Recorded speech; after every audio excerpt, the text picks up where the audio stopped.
해마다 증가하고 있는 국내 당뇨 인구는 722만 명으로 7명당 1명꼴로 당뇨가 있습니다.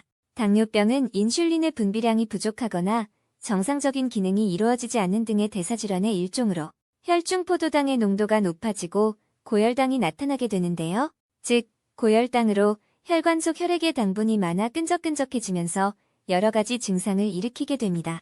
혈당 검사를 했을 때 100mg/d 미만이라면 정상이지만 100에서 125가 되면 전당뇨라고 부르고 126 이상이 되면 당뇨라고 부르게 됩니다. 많은 사람들이 전당뇨 상태임에도 불구하고 모르고 지내다가 췌장의 기능이 악화되어 결국 당뇨병 진단을 받게 되는데요. 오랜 기간 고혈당 상태가 유지되면 신체에서 여러 합병증이 발생하는데 대표적으로 망막병증, 신기능장애, 신경병증이 있으며 심혈관계 질환의 위험이 높아지게 됩니다. 일상생활에서 혈당이 상승할 수 있는 요인을 차단하는 것이 무엇보다 중요하겠는데요. 생각지도 못한 요인들이 혈당 상승을 유발할 수 있어 이번 시간에 자세하게 알아보겠습니다. 의외로 혈당을 높이는 첫 번째 요인은 아침 식사 건너뛰기입니다. 아침 결식은 혈당을 낮추는 인슐린 호르몬의 기능을 저하시키기 때문에 당뇨병을 유발할 수 있습니다. 아침을 건너뛰고 공복 상태가 지속되면 인체는 활동에 필요한 혈당을 올리려고 글루카곤 코르티솔 호르몬을 분비하는데요. 글루카곤은 인슐린과 마찬가지로 췌장에서 분비되며 서로 상반되는 작용을 합니다.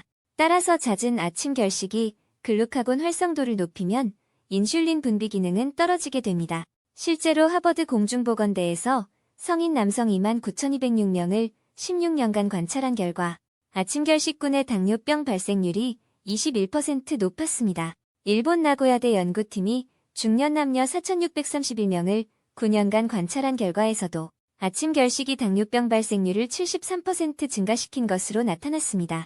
또한 강동성심병원 가정의학과 김수영 교수가 국내 성인 남녀 7,936명을 대상으로 조사한 결과 아침 결식이 당뇨병 전 단계 위험을 26% 증가시켰습니다.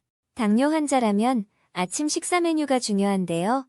아침에는 수면으로 오랫동안 공복을 유지하여 혈당이 낮은 상태인데 이때 혈당 지수가 높은 음식이 갑자기 들어오면 혈당이 급격히 올라갑니다.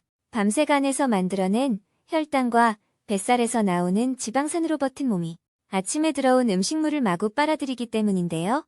아침으로 밥, 국, 반찬 등을 거창하게 차려 먹을 필요는 없습니다. 필요한 영양소가 들어있는 음식을 적당히 먹어 공복 상태만 면하면 되는데요. 혈당을 완만하게 올리는 아침 식사는 고체 형태라 천천히 씹어서 먹을 수 있고 단백질, 지방, 섬유소가 포함된 식품으로 채소 위주의 샐러드, 삶은 달걀, 그릭 요거트, 견과류 등이 좋습니다. 의외로 혈당을 높이는 두 번째 요인은 인공감미료 섭취입니다. 혈당 관리를 위해 설탕이 함유되지 않은 무설탕 식품을 섭취하는 사람이 많습니다. 하지만 이 역시도 장기적으로 섭취하면 당뇨 위험을 높일 수 있는데요. 무설탕 식품에는 설탕 대신 에리스리톨, 말티톨과 같은 인공감미료를 사용해 단맛을 내는데 설탕의 최대 75%에 달하는 칼로리를 내며 말티톨 100g에는 탄수화물이 67g 들어있습니다. 칼로리나 탄수화물 함량이 결코 낮은 편이 아니어서 당알코올이 든 식품을 과다 섭취하면 설탕 못지않게 해롭습니다. 대한당뇨병학회에 따르면 인공감미료를 과다 섭취하면 당뇨병에 걸릴 위험이 올라간다고 하는데요. 인공감미료가 장내 미생물에 영향을 미쳐 혈당을 높이기 때문입니다. 세 번째는 스트레스 쌓아두기입니다. 혈당을 위해서라도 스트레스를 잘 관리해야 하는데요. 몸의 정신적, 신체적 스트레스가 가해지면 이를 극복하기 위해 교감신경이 활성화됩니다. 교감신경이 활성화되면 우리 몸은 곳곳에 포도당을 더 많이 보내게 되어 혈당이 일시적으로 높아지고 장기적이고 반복적이면 당뇨병에 직접적인 영향을 줄 수 있습니다. 또한 스트레스는 혈당 조절을 방해하는데요. 스트레스 상황에 대처하기 위해 대표적인 스트레스 호르몬인 코르티솔이 분비되면서 주 에너지원인 포도당을 만들게 됩니다. 물론 일시적인 스트레스 상황이라면 긍정적인 작용을 이룰 수 있어 크게 염려할 필요가 없으나 문제는 현대인들 중 대다수가 만성적인 스트레스에 시달리고 있다는 사실입니다. 따라서 포도당을 에너지원으로 사용하는 코르티솔 호르몬 역시 과다 분비되면서 고혈당 상태가 이어질 수 있기 때문에 되도록 스트레스 상황을 피하는 것이 좋으며 평상시 쌓인 스트레스를 건강하게 해소해주는 것이 더욱 중요하겠습니다. 개개인에 따라 적합한 취미 활동을 가져보거나 명상, 가벼운 운동 등을 통해 혈당 조절에 영향을 미치는 스트레스를 잘 해소해주는 것이 도움이 되겠습니다. 네 번째는 양치질 안 하기입니다. 구강 건강이 나빠도 혈당 관리를 방해하는데요. 잇몸병을 일으키는 세균이 당뇨병을 유발할 수 있기 때문입니다.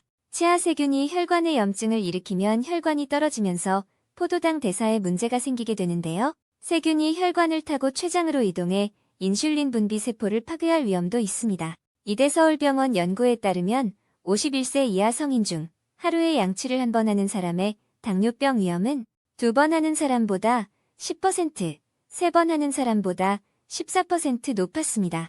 혈당 관리를 위해서라도 양치질에 더욱 관심을 기울여야 하겠습니다. 마지막으로 수면 부족입니다. 수면이 부족하면 건강에 여러 가지 부정적 영향을 주지만 혈당 수치에 어떻게 영향을 미치는지에 대해서는 잘 모르는 경우가 많습니다. 미국 국립수면재단에 따르면 수면 부족이 포도당을 대사화하는 능력에 영향을 준다고 하는데요. 한 연구에서 하루에 잠을 6일 동안 밤에 4시간만 자게 했더니 포도당을 분해하는 능력이 40%나 떨어졌습니다. 이럴 경우 노인들은 당뇨병 발병 위험에 처하게 되니 충분한 수면을 취하는 것이 중요하겠습니다. 오늘은 의외로 혈당을 높이는 요인에 대하여 알아보았습니다.